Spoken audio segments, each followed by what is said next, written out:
I'm going to try and keep this under 5 minutes, so I'm not actually going to try and waffle on about it. But in this situation, we're going to be having a look at the Canon R6 and in general, just the low light performance. So in this situation, I have actually paired it up with the Sigma Art 24mm, which is the fastest lens that I've got in terms of aperture. So it stops down to 1.4. So in this situation, I was able to actually gather as much detail and light as possible that the lens allowed. So at f1.4, you normally will get quite a lot of light. However, in this situation, we're going to be testing it out in extreme low light performance. So we're going to be trying it out in different types of situations and the different types of settings. So if you've got a Canon R6, you've got 3 different options in terms of picture profile. You've got the standard, variable, different types of picture profile. So the standard, neutral, portrait, all that kind of stuff. So the standard 8-bit profiles. You've also got the 10-bit profile. So you've got CLOG and you've got CLOG3. And at the same time, you've also got the option to actually boost the noise reduction in camera from off, low, standard and high. See, the thing is, I didn't actually notice that you were able to actually do it until much later on after I purchased the camera. So it was always set to standard, so that's why I was always thinking, like, why are people actually complaining about the low light performance on the camera when it was actually really good? If you guys actually want to see the very first video that I've actually produced with the Canon R6, comparing it to a Canon M50 using an f2.8 lens when the Canon R6 was actually using an f4 lens, I'll link it in the description, or I'll put a caption up on the screen right now for you guys to actually see. But I was absolutely gobsmacked in regards to the actual overall picture quality that the camera can actually produce. I was actually, to my eyes, I was actually trained to be okay with the noise performance from the Canon M50. It wasn't until I've actually noticed noise, low light performance that I was actually kind of shocked in regards to, wow, okay, so this is what people are on about. But the thing is, this is what actually is super crazy about the camera, is the fact that it doesn't actually have, from what I recall, it doesn't actually have a second base native ISO. It's just the native ISO for whatever picture profile. So 100 for standard picture profile, CLOG 400, and CLOG3 is going to be 800. I don't think any Canon professional mirrorless camera other than the Canon R5C or the Canon EOS R3 actually have any type of second base ISO, which is kind of okay. If you know, most of these second base ISO, as long as you don't touch close to it, so let's just say for extreme situation, the Sony A7S III, which has got a fantastic second base ISO of 12,800, which completely cleans up the image altogether. However, if you just fall short of that 10,000 ISO, it looks absolutely horrible. Worst performance when it comes to everyone else in terms of low light performance. So I was actually shocked that the Canon R6 actually held up quite nice. The fact that it doesn't actually have any second base ISO. So in this situation, I really wanted to check out to see the difference between the noise performance as soon as you start cranking it up, and see if anything changes, whether it's going to be you know, the noise level, whether it's going to be the color cast. Everything is going to be exactly the same, so the actual white balance is actually set correct, and it won't actually change because it's not set to auto white balance. And of course the noise is all situated to see with where it's actually going to end up. So I will be cranking it up in increments, so we're going to be doing it at the base ISO of every type of picture profile. So if it's in the standard picture profile, it will be 100, and then of course from there on it will be 3200, 6400, 12,800. I don't really want to crank it up to 25,600, but of course in this experiment I will be checking it out. So with that out the way, let's get to it.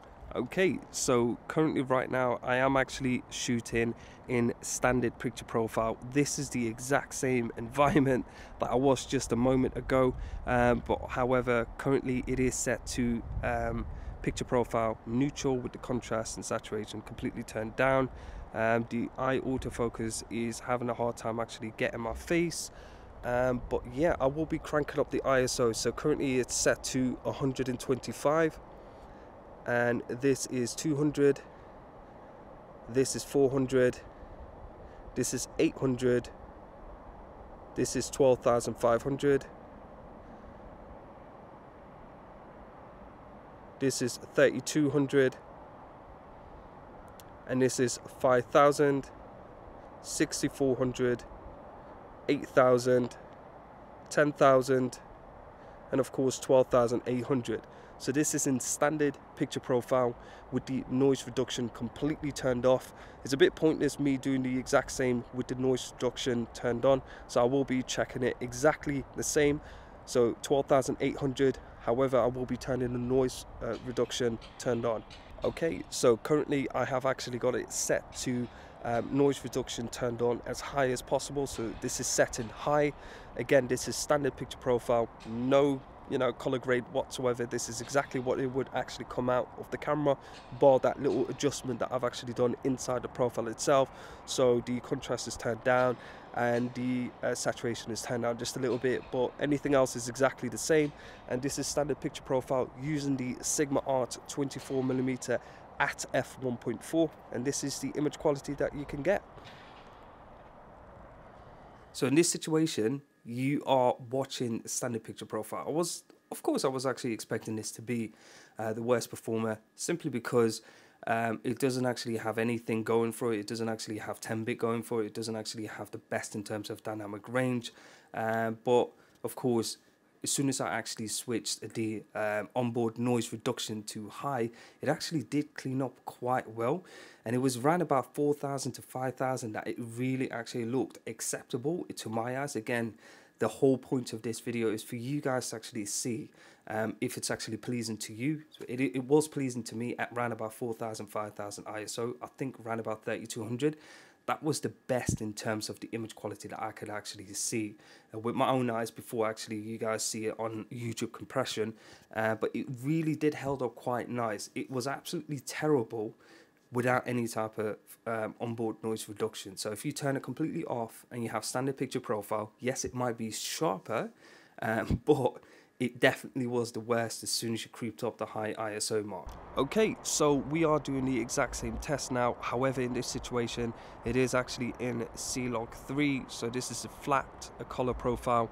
Again, this is the base ISO. I can't go as low as 100 in the previous one, but it would have been pointless in this situation anyways. So the base ISO in CLOG is actually 400, and this is the image quality that you can actually get. So let's jump straight in.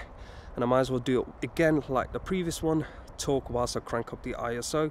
So this is ISO for 6400, no sorry, this is ISO 640, and crank it up to ISO 800, 1000, 12,500, 1600, 2000, 2500, 3200, 4000, 5,000, 6,400. Oh, am I even in focus? Hang on. There it is. Not even in focus. 6,400, and jump straight into 8,000, 10,000, and of course 12,800. And again, this is with no noise reduction turned on. So this is completely off, no noise reduction in CLOG3, Sigma Art 24mm f1.4.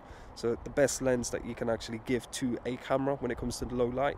And of course, this is the image quality that you can expect.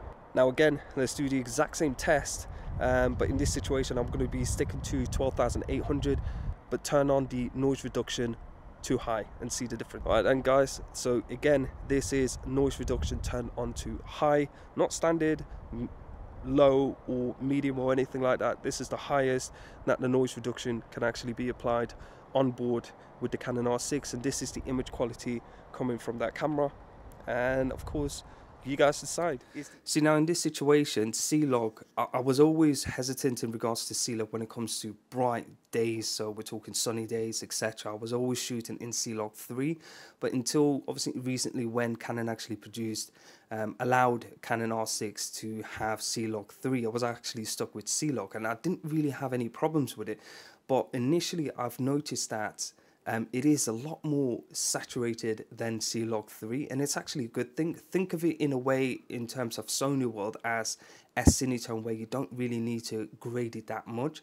Granted, it might not have the best in terms of dynamic range compared to S-Cinetone, but it is kind of like a similar vibe, if that makes sense.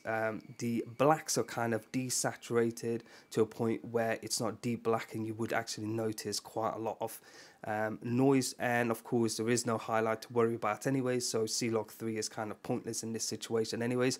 But again, pre-noise reduction, it actually kind of held up much better compared to standard picture profile. It did actually held up quite well. Again, it does tend to fall off closer to obviously a higher ISO, but in this situation it does actually break apart in the region of 5,000 to 7,000 ISO.